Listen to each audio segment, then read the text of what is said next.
పేరు డాక్టర్ కొట్టే Chennaiah, retired principal మరియు కర్నూలు జిల్లా బీజేపీ అధికార ప్రతినిధిని కూడా. కర్నూలు జిల్లా దుస్థితి గురించి కాస్త వినండి. ఆంధ్రప్రదేశ్లోని 26 జిల్లాల్లో అత్యంత పేద జిల్లా కర్నూలు జిల్లా.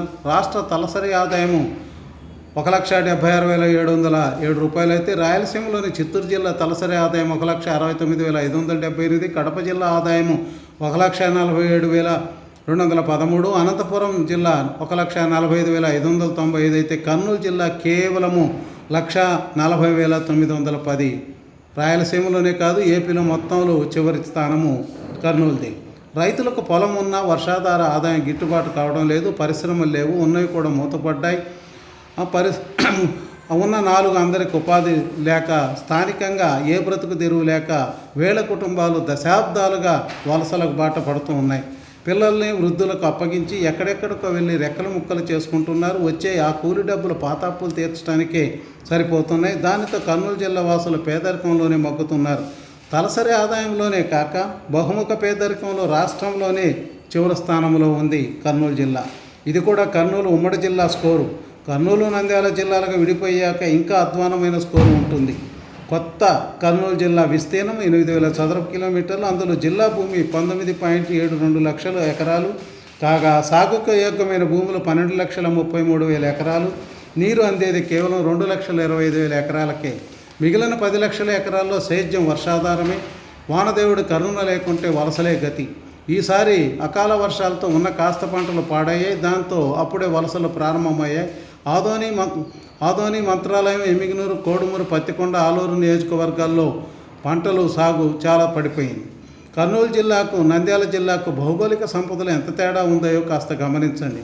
వర్షపాతం కర్నూలు 522.0 మిల్లీమీటర్లు అయితే, నంద్యాల 784.1 మిల్లీమీటర్ల వర్షపాతం ఉంటుంది.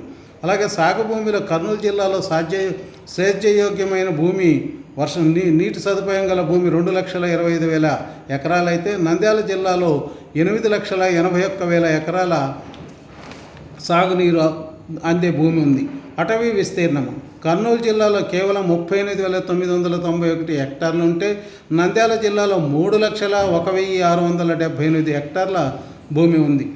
అలాగే ఖనిజాలు అంటే ఏటా వెలికి తీసేటటువంటి టన్నుల్లో కర్నూలు 0.018 వేల టన్నులు అయితే, నంద్యాలలో 45.53 టన్నులు వెలికి తీస్తున్నారు.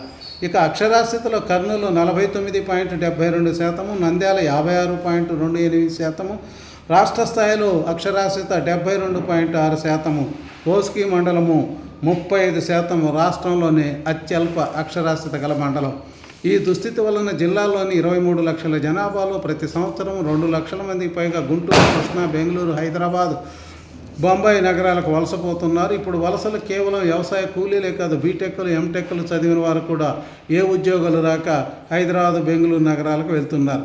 వారి ఆర్థిక పరిస్థితులను బట్టి 2 నెలల నుంచి 6 నెలల వరకు వలసలోనే ఉంటారు. ఇళ్లలో ఎవరూ దిక్కు లేకపోతే పసిపిల్లలను, చదువుకునే పిల్లలను కూడా బడి మానిపించి తీసుకువెళ్తూ ఉన్నారు. దీంతో వారు సరిగా చదవక, పరీక్షల్లో సరిగా రాయకపోవటం, వారు ఫెయిల్ కావటము, దాంతో వాళ్ళు మిడిల్ డ్రాప్ అవుట్ కావడం, ఎటు కాకుండా వాళ్ళు అర్ధాంతరంగా మానేసి పర్మనెంట్ కూలీలు అయిపోతున్నారు. దీంతో వారి భవిష్యత్తు దెబ్బతింటుంది. జిల్లాలోని పల్లెపాడు, చింతకుంట, కంబాలదిన్న, కోస్గి ప్రాంతాల పాఠశాలలు ఈ కాలంలో హాజరు శాతం 50% కన్నా తక్కువ ఉంటుంది. కారణము వలసలు. నంద్యాల జిల్లాతో పోలిస్తే నీటి లభ్యత 20 టీఎంసీల లోటు కనిపిస్తుంది. ఖనిజ సంపద లేదు, అటవీ సంపద లేదు, పరిశ్రమలు లేవు. దీనివల్లనే కర్నూలు జిల్లా జీడిపి ఏపీలోనే చాలా అధ్వానంగా ఉంది. ఏపీ మొత్తం జీడిపి 13,17,728 కోట్లు అయితే, కర్నూలు జిల్లా వాటా 34,359 కోట్లు మాత్రం. అదే వైజాగ్ వాటా 1,19,268 కోట్లు. దీనికి కారణం ఉన్న 10 లక్షల ఎకరాలకు నీటి సదుపాయం లేకపోవడం.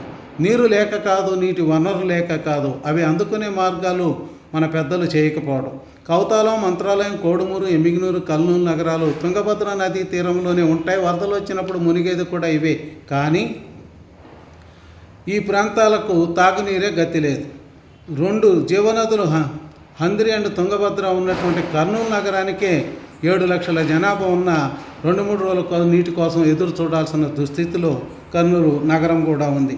తుంగభద్ర, హంద్రి నదుల నుండి వందల టీఎంసీలు సముద్రం పాలు అవుతున్నాయి. ఏళ్ల తరబడి పట్టించుకునే పాలకులు కరువయ్యారు. నా వరకు నేను గత 15 ఏళ్ల నుంచి ఎంపీలకు, ఎమ్మెల్యేలకు, ఎమ్మెల్సీలకు ఈ సమస్యపై ఎన్నో లేఖలు రాశాను, ప్రత్యక్షంగా మాట్లాడాను, కానీ ఫలితం లేదు. పాలకులు ఎందుకు నిర్లక్ష్యంగా ఉన్నారో తెలియటం లేదు, ప్రజలు అడగటం లేదు. ఈ కూటమి ప్రభుత్వమైన చంద్రబాబు శంకుస్థాపన చేసిన ప్రాజెక్టులను పాణ్యం ఎమ్మెల్యే శ్రీమతి గౌరు చరితమ్మ అసెంబ్లీలో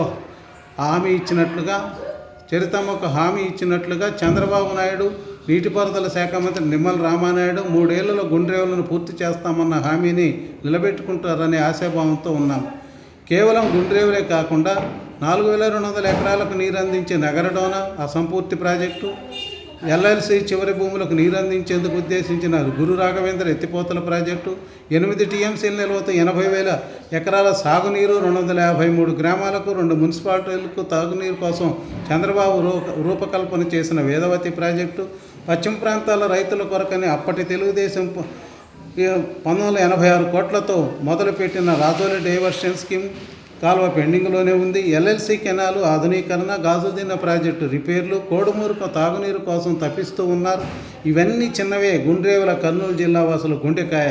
దాన్ని నిర్మించి జిల్లావాసుల గుండెల్లో నిలవమని కూటమి ప్రభుత్వానికి, జిల్లాలోని ఎంపీలు, ఎమ్మెల్యేలు, ఎమ్మెల్సీలు, పెద్ద రాజకీయ నాయకులందరికీ విజ్ఞప్తి చేసుకుంటున్నాను. అలాగే ఈ ప్రాజెక్టుల సంపూర్ణమైన వివరాలు రాబోయే ఎపిసోడ్స్లో ఇంకా వివరంగా ఇస్తాను. కాబట్టి కర్నూలు, నంద్యాల వాసులు, మన జిల్లా వాసులందరికీ కూడా ఇది షేర్ చేయమని కోరుకుంటున్నాను.